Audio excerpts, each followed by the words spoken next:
Assalamualaikum warahmatullahi wabarakatuh. Ya, selamat pagi rekan-rekan mahasiswa. Kembali lagi di materi kuliah online bersama saya, Yanuar Bagas Arwansyah. Oke, hari ini kita akan belajar tentang beberapa materi. Namun kita fokus tentang bagaimana cara mencari sumber pustaka. Ada banyak cara untuk mencari sumber pustaka ketika kita membuat sebuah makalah ataupun membuat sebuah karya ilmiah yang lain seperti artikel, kemudian skripsi dan sebagainya. Awal mulanya yang akan saya ajarkan yaitu mencari sumber pustaka di 3 sumber, yaitu di Google Scholar, kemudian di Perpusnas, dan yang ketiga langsung ke OJS Journal. Baik, kita fokus kepada 3 sumber pustaka ini dulu, meskipun masih banyak lagi sumber pustaka yang lain, tapi kita fokus di 3 ini dulu karena ini yang menurut saya paling mudah untuk dipelajari. Oke, di Google Scholar nanti kita akan masuk dan rekan-rekan nanti akan saya ajarkan bagaimana membuat profil Google Scholar. Kemudian yang kedua kita masuk ke website Perpusnas dan nanti kita juga akan membuat akun di Perpusnas. Kemudian yang ketiga langsung direct atau langsung kepada OJS Journal. Nah, nanti ketiga-tiganya akan kita pelajari secara bertahap satu persatu. Kita mulai dulu dari Google Scholar. Oke, pertama yang harus kita lakukan adalah kita masuk ke menu Google. Kita langsung saja ke Google Scholar. Oke, kita langsung ke Google Scholar. Google Scholar atau Google Cendekia ini adalah layanan Google yang isinya berisi tentang materi-materi berupa teks dalam berbagai format publikasi. Nanti ada buku elektronik atau e-book, kemudian ada jurnal, kemudian juga ada ensiklopedia dan sebagainya. Oke, kita buka ke Google Scholar. Oke, ada beberapa tahap. Yang pertama, kalau rekan-rekan ingin membuat profil, nanti langsung saja masuk kepada profil saya. Di profil saya ini nanti Anda bisa mengedit di menu ini. Nah, nanti Anda isikan nama Anda. Afiliasi adalah instansi di mana Anda bernaung. Kita isikan di sini Universitas PGRI Yogyakarta. Kemudian bidang minat Anda. Kalau saya berikan contoh di sini ada pendidikan, bahasa, budaya, linguistik, dan sastra. Email untuk verifikasi, saya gunakan email instansi. Meskipun email yang ada di sini adalah email Gmail, tetapi untuk email verifikasinya saya gunakan email instansi. Rekan-rekan bisa gunakan email Gmail atau email biasa. Kemudian berandanya, Anda bisa masukkan beranda, Anda bisa kopas di sini. Website ini Anda bisa masukkan di sini. Kemudian jangan lupa dicentang untuk membuat profil ini bisa dilihat oleh banyak orang. Oke, kita langsung saja. Nanti di sini akan ada banyak sekali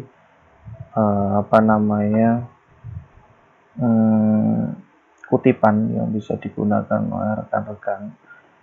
Ini salah satu contohnya, ini milik saya, ini tulisan-tulisan saya semua. Nanti semakin banyak rekan-rekan menulis, maka di sini nanti akan semakin banyak tulisan yang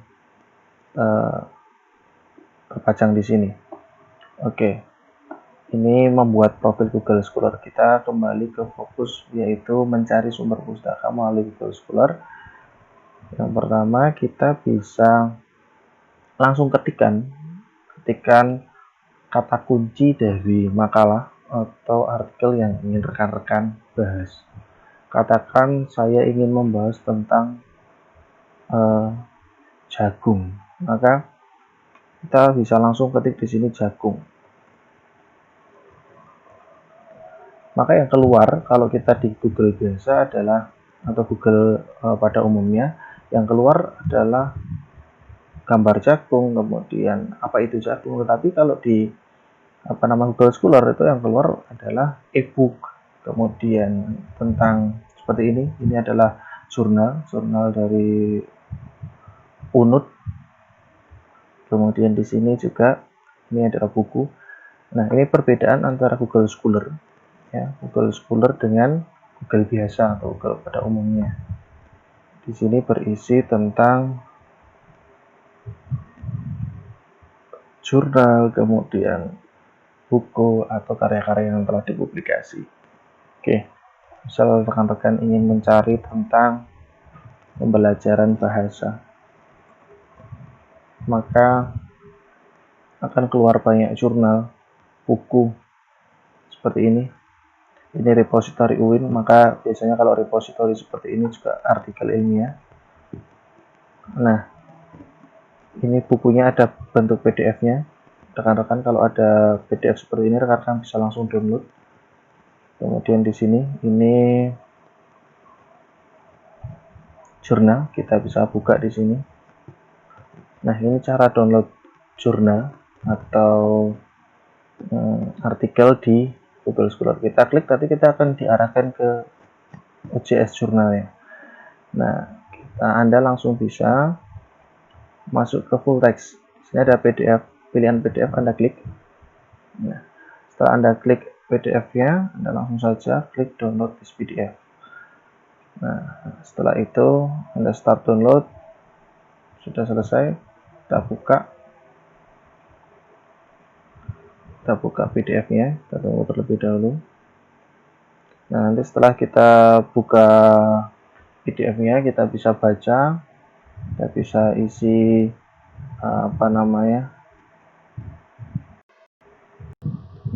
Oke, ini sudah masuk di sini. Oke, sudah terdownload sepertinya.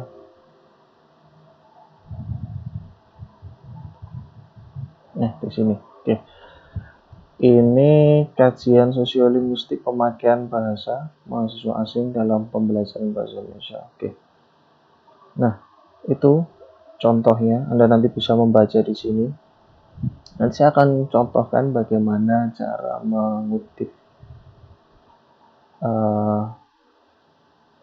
jurnal atau teori yang ada di jurnal atau hasil penelitian orang lain di jurnal tertentu agar kita tidak terjebak pada plagiasi. Oke, perlu rekan-rekan ingat bahwa plagiasi merupakan hal yang dilarang dan menjadi hal yang sangat-sangat terlarang bagi mahasiswa. Plagiasi selain merugikan si pemilik karya asli, plagiasi juga dapat merugikan si pelaku plagiasi. Kayak kasus plagiasi sudah berakibat pada pencabutan gelar ataupun kegagalan seseorang dalam menyelesaikan studi. Di sisi lain, plagiasi merupakan tindakan melawan hukum. Jadi selain adanya tindakan secara akademis, kemungkinan ada tindakan secara hukum. Maka saya berharap dan saya ajarkan kepada rekan-rekan bagaimana kita menghindari sebisa mungkin menghindari plagiasi. Itu akan saya ajarkan di video selanjutnya. Hari ini kita belajar terlebih dahulu bagaimana mencari sumber di Google Scholar, kemudian Perpusnas, dan langsung direct ke jurnal. Oke, saya rasa sudah. Ini untuk downloadnya. Nanti Anda bisa membaca. Perlu saya tekankan, ketika sudah mendownload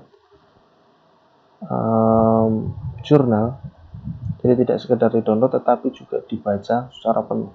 Karena kunci dari menghindari plagiasi adalah Anda membaca secara keseluruhan dari jurnal tersebut.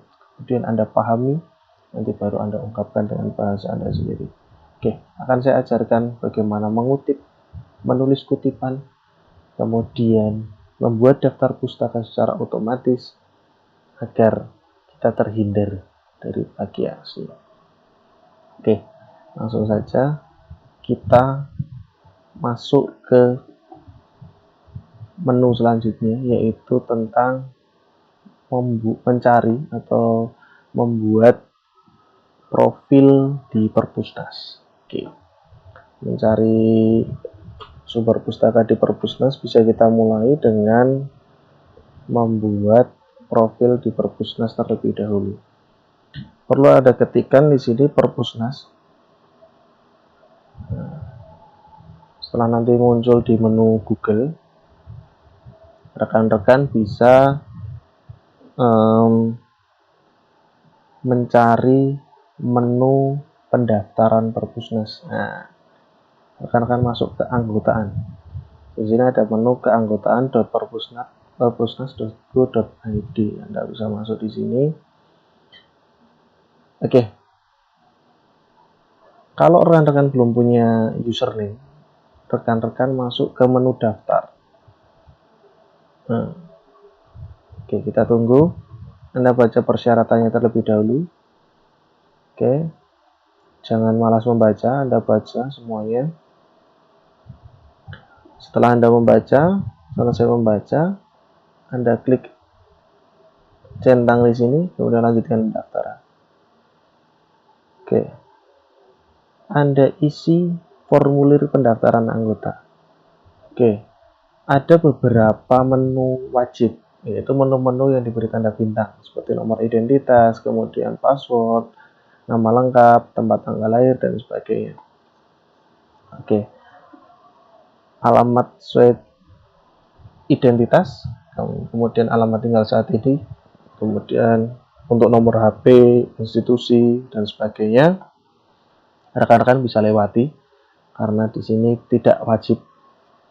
Setelah itu rekan-rekan klik centang. Saya menyatakan data yang diisi benar dan dapat dipertanggungjawabkan, serta setuju untuk menaati segala peraturan perpustakaan nasional. Oke. Setelah itu Anda akan mendapatkan nomor anggota. Oke, karena saya sudah mendapatkan nomor anggota, Anda masuk ke menu login. Oke, ini nomor keanggotaan saya. Anda ketikkan nomor yang ada di situ 1867 dan Anda login. Nah, di sini Anda akan mendapatkan keanggotaan online. Lalu bagaimana kita mencari sumber pustaka dari Perpusnas?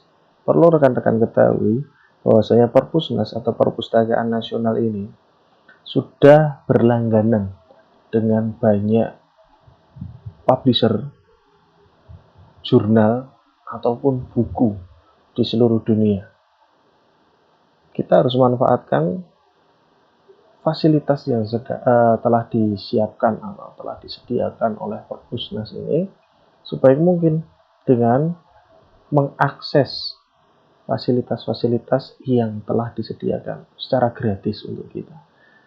Nah, sebelumnya untuk mengakses fasilitas-fasilitas yang dilanggan oleh Perpusnas ini, sebelum dilanggan dulu, kita harus berbayar. Sekarang sudah dilanggan oleh Perpusnas, sehingga kita bisa mengaksesnya secara gratis atau free.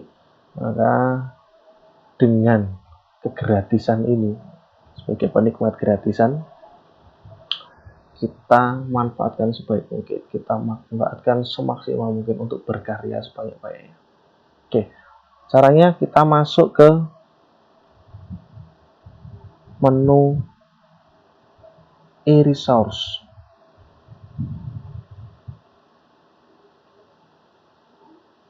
Perpusnas.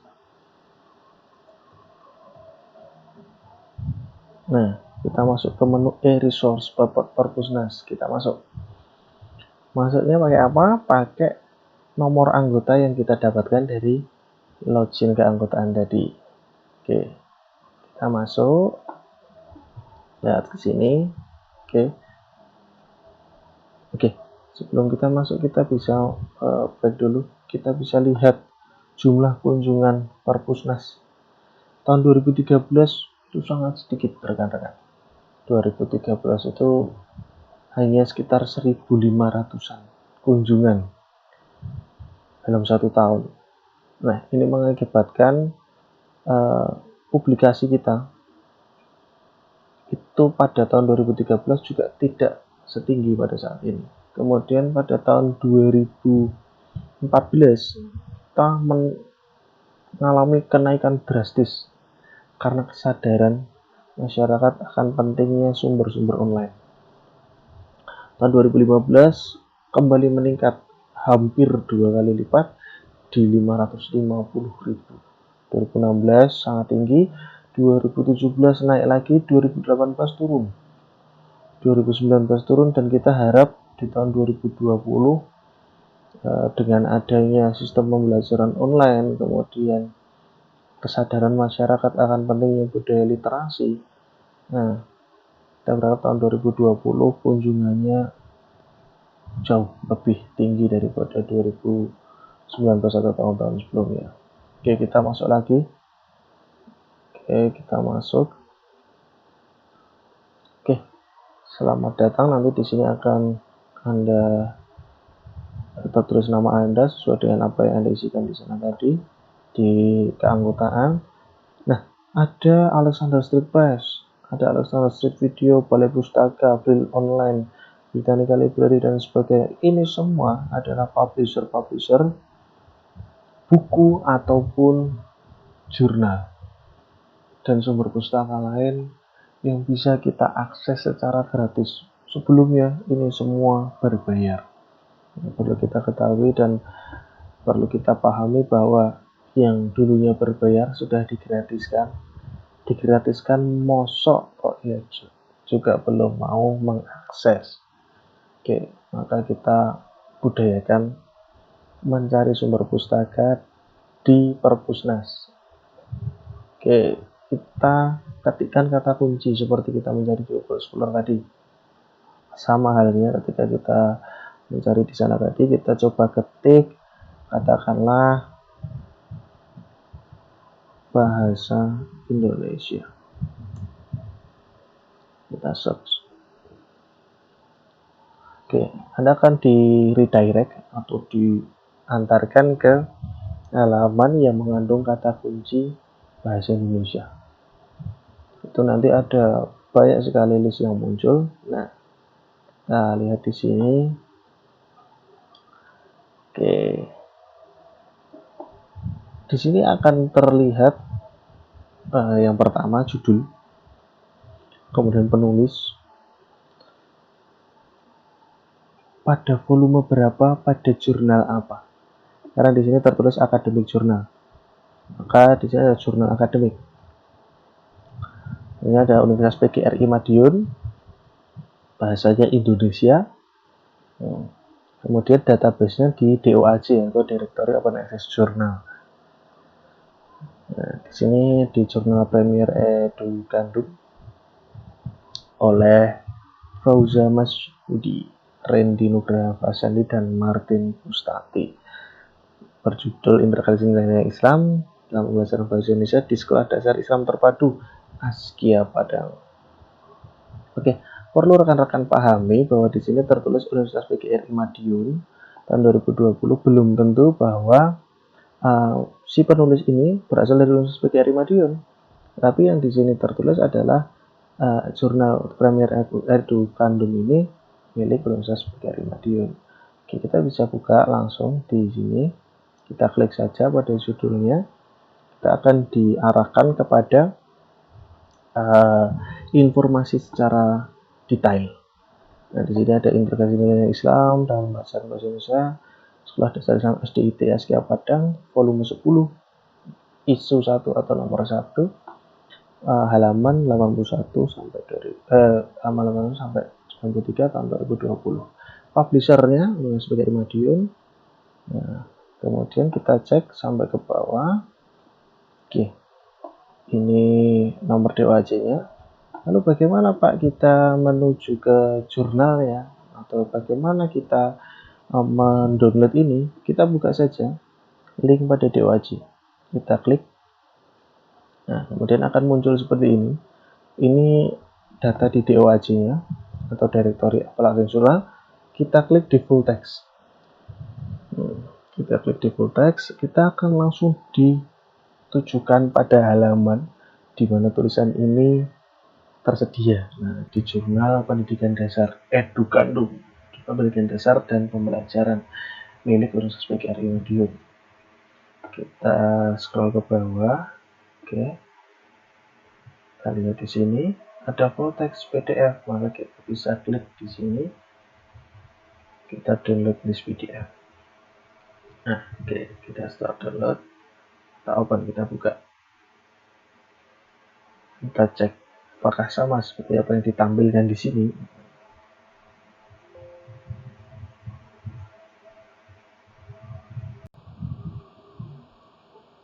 Ya, oke, ini jurnal atau full text. Nah, nanti rekan-rekan bisa sangat banyak sekali. Nah, kalau rekan-rekan pahami, semakin banyak daftar pustaka atau sumber pustaka yang rekan-rekan rujuk, maka artikel yang rekan-rekan tulis akan semakin diperhitungkan. Dalam konteks ini tentunya sumber pustaka atau daftar pustaka tersebut harus sinkron dengan isi dari artikel yang rekan-rekan tulis. Oke, kita pelajari bersama di sini. Ini abstrak atau gambaran umum. Ini abstrak berbahasa Indonesia. Oke, ini citasinya. Jadi rekan-rekan kalau mau mensitasi atau mengutip artikel ini, maka inilah citasinya. Oke, kita lihat di pendahuluan. Oke, pendahuluan seperti yang sudah saya sampaikan di materi sebelumnya, bahwa pendahuluan berisi latar belakang atau alasan apa kita harus mengangkat materi ini, apa urgensinya, apa pentingnya materi ini untuk segera kita bahas di makalah atau di artikel kita. Oke, kita bisa lihat bersama. Di sini ada 1, 2, 3, 4, 5, 6, 7. 1 teori berasal dari 7 sumber.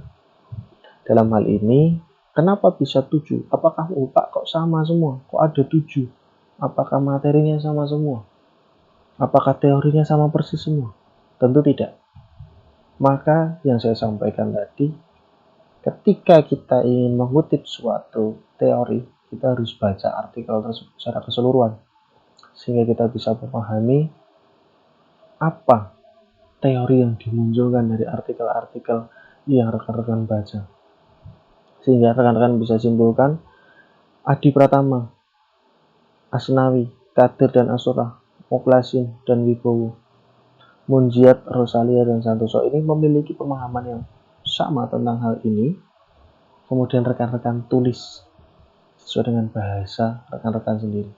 Tetapi tulisan rekan-rekan ini berdasar pada teori-teori milik Adi Pratama, Asnawi dan sebagainya.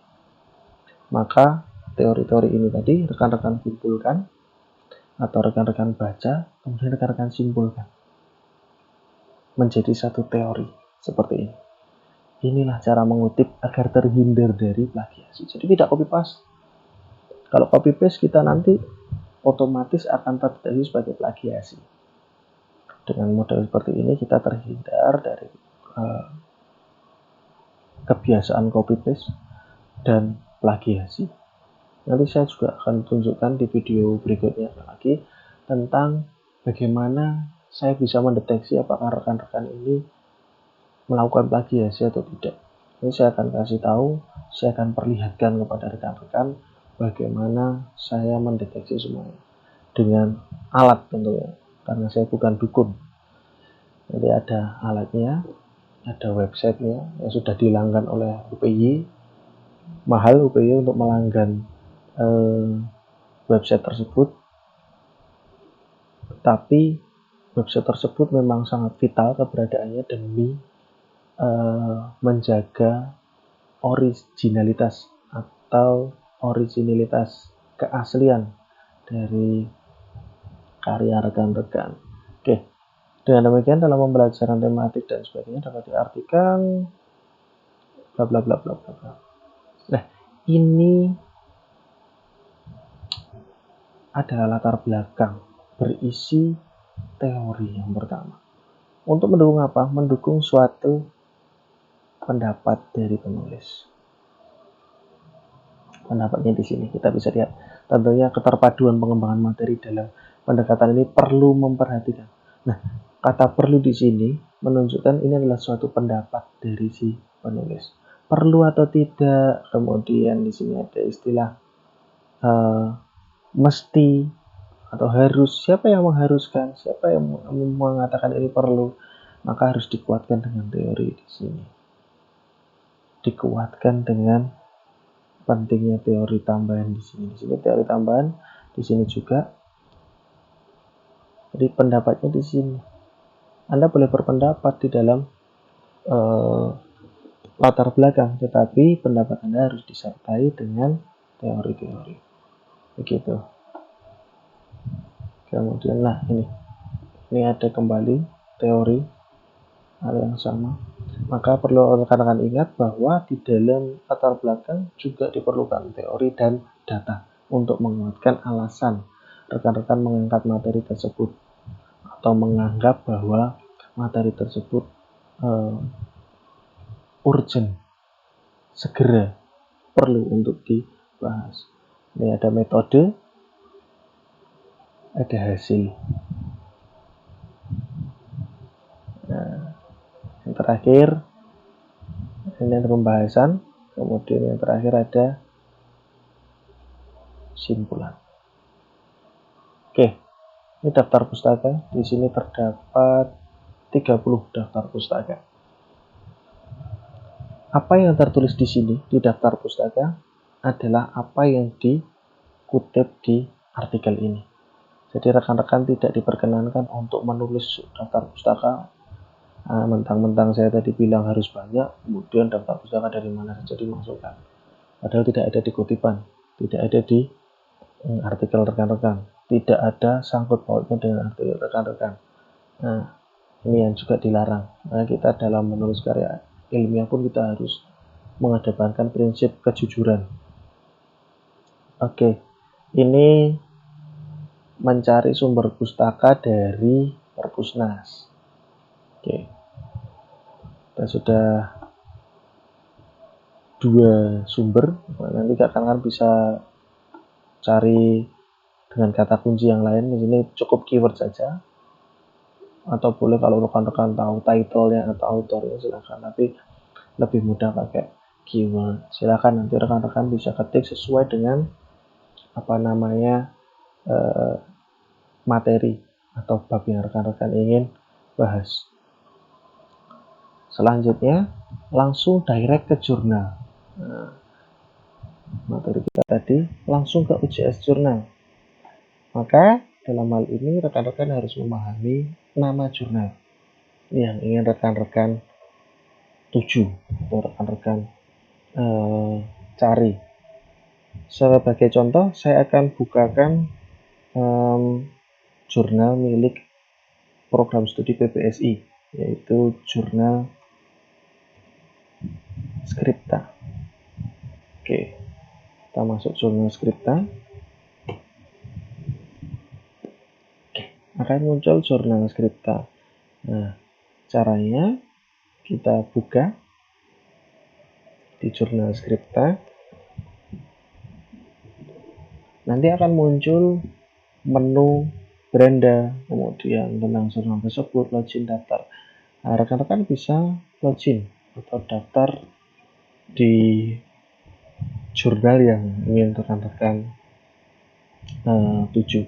Karena biasanya untuk mendownload itu ada yang harus login, tetapi ada juga yang free, bebas dari siapapun ingin mendownload atau mengakses free tanpa harus login.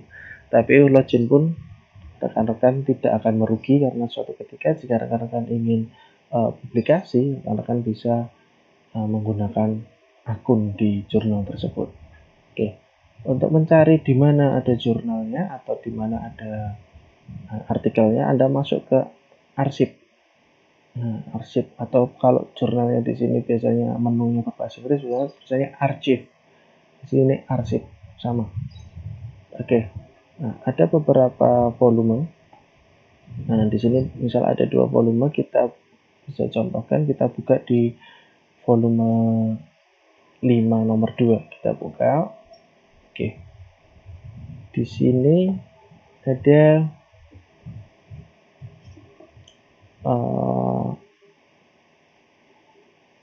artikel-artikel yang bisa rekan-rekan kutip atau rekan-rekan gunakan sebagai sumber pustaka. Coba kita buka di sini. Ya. Oke, ini abstraknya atau intisarinya, kemudian di sini teks lengkapnya. Sama seperti sebelumnya, rekan-rekan bisa download teks PDF lengkapnya. Nah, Anda bisa unduh file PDF-nya. Oke, klik OK. Oke, selesai.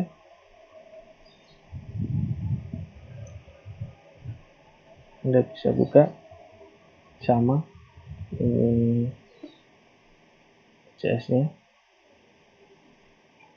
Rekan-rekan bisa kutip, rekan-rekan bisa gunakan atau citasi untuk artikel rekan-rekan. Oke, di sini ada daftar pustaka, sama seperti sebelumnya. Ada format-format yang harus rekan-rekan penuhi. Di video berikutnya, kita akan belajar bagaimana mengutip, kemudian bagaimana kita menulis kutipan dan daftar pustaka agar kita terhindar dari plagiasi. Oke, untuk pembelajaran perkuliahan hari ini, materi tentang bagaimana mencari sumber pustaka saya cukupkan. Saya harap rekan-rekan bisa memaksimalkan yang saya sampaikan ini dengan mempraktikannya dengan baik. Kemudian Anda selesaikan tugas-tugas yang sudah saya berikan sebagai nilai Anda dan juga untuk persiapan Anda menghadapi ujian akhir nanti. Baik, saya rasa cukup. Apabila ada pertanyaan, bisa disampaikan melalui WhatsApp group. Saya tutup untuk pertemuan hari ini. Selamat pagi. Assalamualaikum warahmatullahi wabarakatuh.